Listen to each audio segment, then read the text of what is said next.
The platypus is delivered to your doorstep. You'll be the first to learn about the wonders of platypus procreation. And you'll know the platypus migration routes even before winter comes. And you'll have feathers grow on your hump. Platypuses have neither feathers nor humps. As a member of the club, you'd know that. Upon registration, every new member receives the latest edition of the Platypus Field Guide. I hid some trial membership cards in the restaurant's Fortune cookies. With a little help from Dame Fortune, you might be able to join the inner circle of platypus enthusiasts. If Dame Fortune really keeps herself busy with that kind of humbug, it explains the bad luck I've been having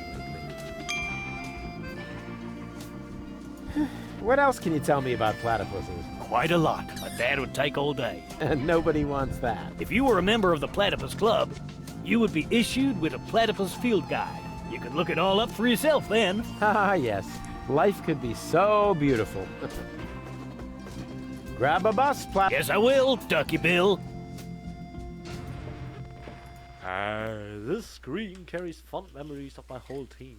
When I see the screen, I see all of them, since everyone contributed in some way, even more so as it was the team from ancient times.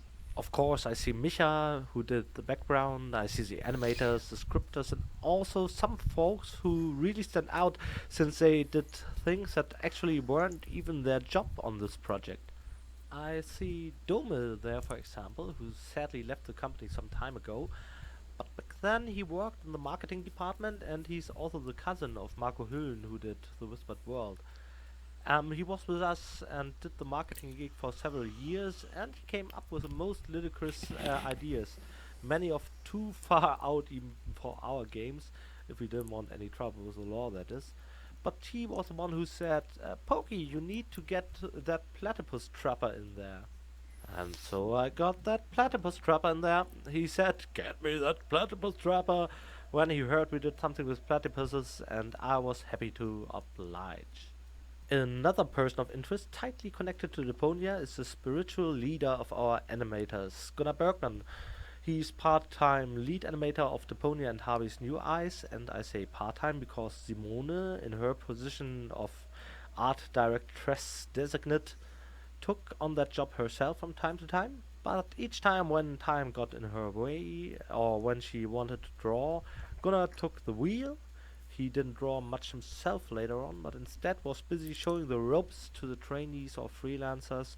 A lot of metaphorical juggling was involved to show these people how exactly wanted our animations to be, so the scripters could implement them properly. But in this location, Gunnar also provided a character for the German version with his voice once again, and I must admit he's become one of my favorite voice actors. From our German staff, that is.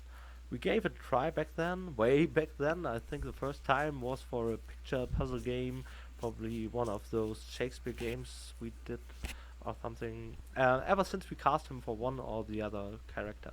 In the German version of Harvey's New Eyes, for example, he actually voiced several characters, and he did it extraordinarily well. Being part of our English-speaking audience, you won't remember his voice from the police officer, for example, you met during the tutorial, but he did a really nice, exaggerated John Cleese voice. And right here, Gunnar is a fast food clerk in the German version, and thus one of my favorite roles. Great delivery. Oh, Lord of Darkness. In German it's, oh, Herr der Finsternis. Manchmal machst du mir richtig Angst, Herr der Finsternis. Sometimes you really scare me, Lord of Darkness. Excellent.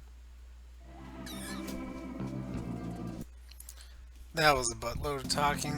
Oh, God. Sometimes, I'm like, cool developer commentary. Other times I'm just like, not so much. They only have dishes made from platypus here. Lady Goa won't like that at all. Just a second. I'll be with you right away. Oh, great and almighty Cthulhu, your faithful servant has found you another sacrifice. Moginox aprixidor dobidom padres. Barador extra cheese. The reference to Star Wars? Yes! Huh, not a bad place.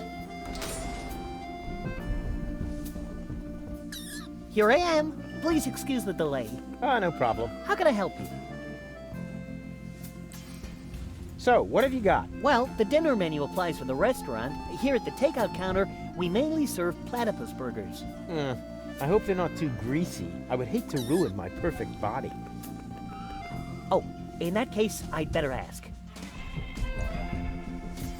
What the hell? Oh, great and wise Cthulhu, the sacrifice wishes to know whether our burgers will make him fat. Cthulhu? Ravanek cha, Ravanek kamcha. Koror, all natural. Ah, right. Our management would like to assure you that we use nothing but choicest ingredients in our products. And all the essential vitamins are provided by free-range lettuce leaves. Just make your choice from the menu. There are 3 menu options to choose from. Plus, you can modify your choice if you like. It's all Although explained the on the menu. subtitles don't match what they're saying. I'd like to order some takeout. Very well, just make your choice from the menu.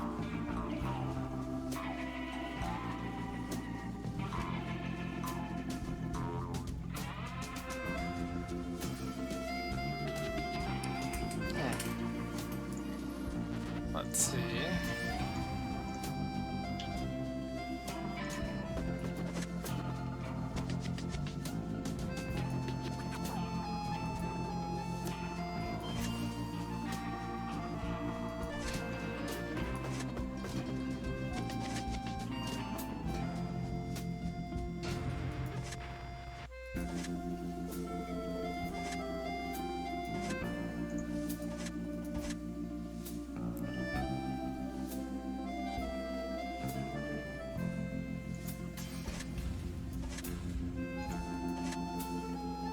Oh, it downsized the drink.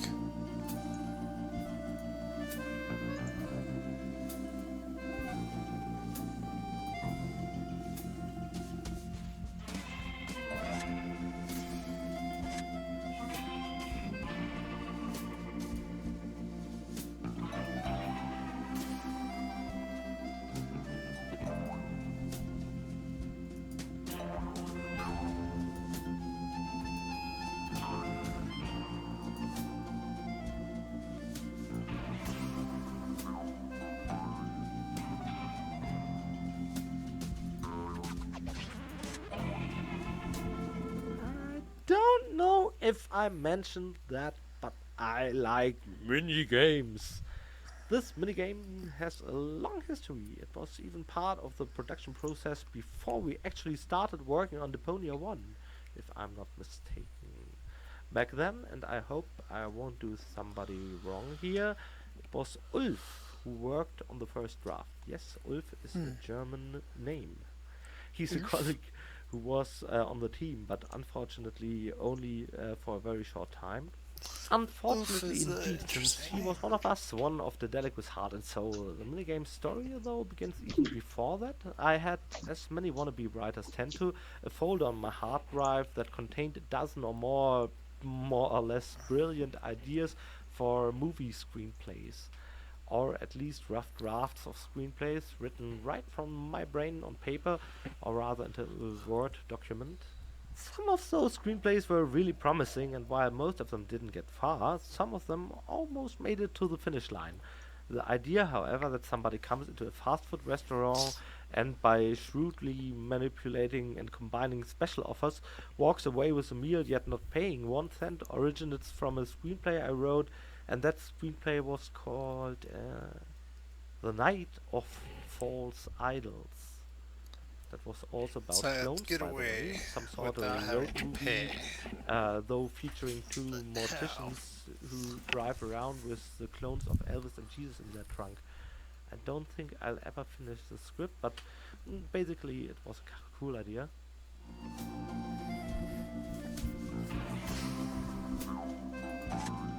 So I had to manipulate it to get it down too.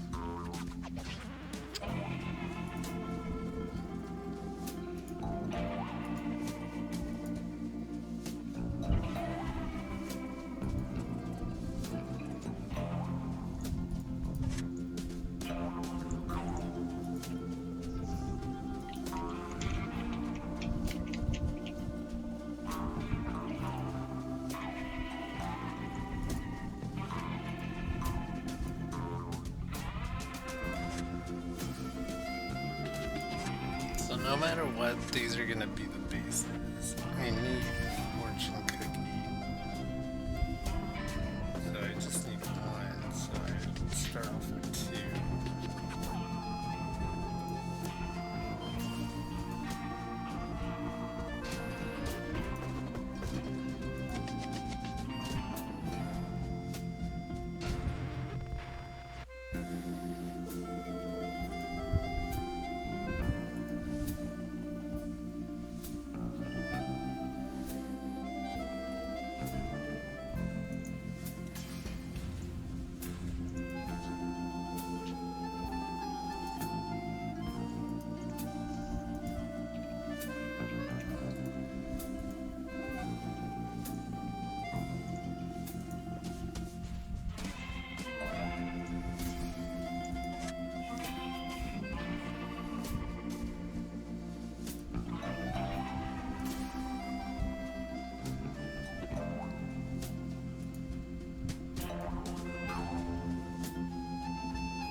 Close.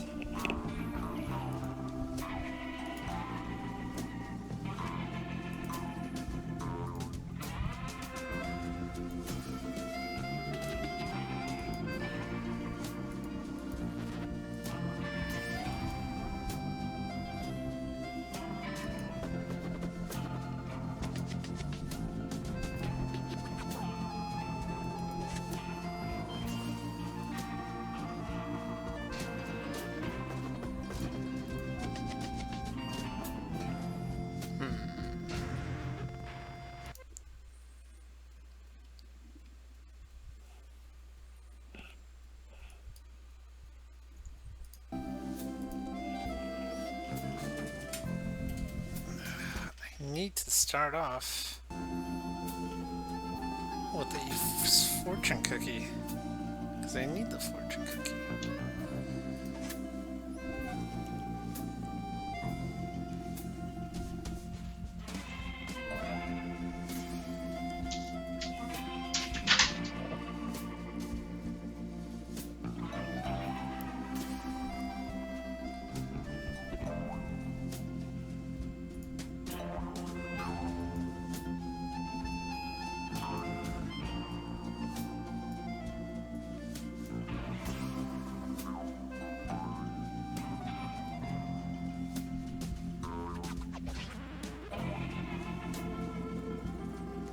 So if I do this, 3 credits, right?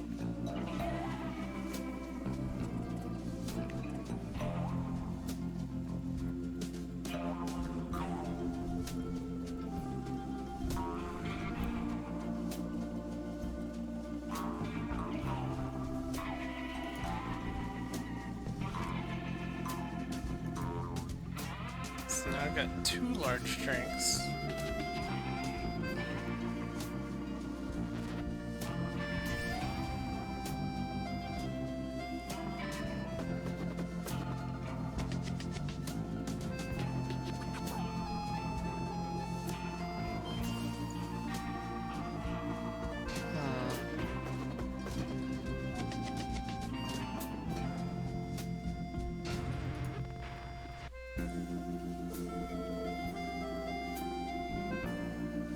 If I make it go poof.